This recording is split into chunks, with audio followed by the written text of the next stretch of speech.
ನಮಸ್ತೆ, ರತ್ನಾ ಕಿಚನ್ಗೆ ಸ್ವಾಗತ. ಇವತ್ತು ನಾವು ಮಾಡಿ ತೋರಿಸ್ತಿರೋಂಥ ರೆಸಿಪಿ ಸಾಂಬಾರು ಪೌಡ್ರು.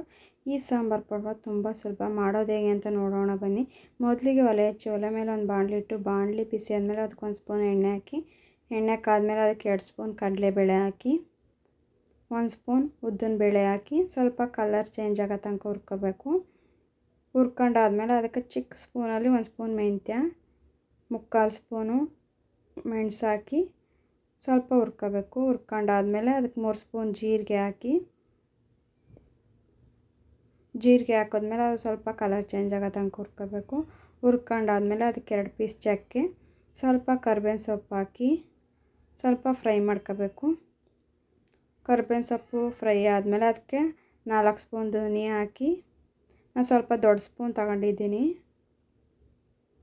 ಧನಿಯಾ ಹಾಕಿದ್ಮೇಲೆ ಸ್ವಲ್ಪ ಕಲರ್ ಚೇಂಜ್ ಆಗೋ ತನಕ ಹುರ್ಕೋಬೇಕು.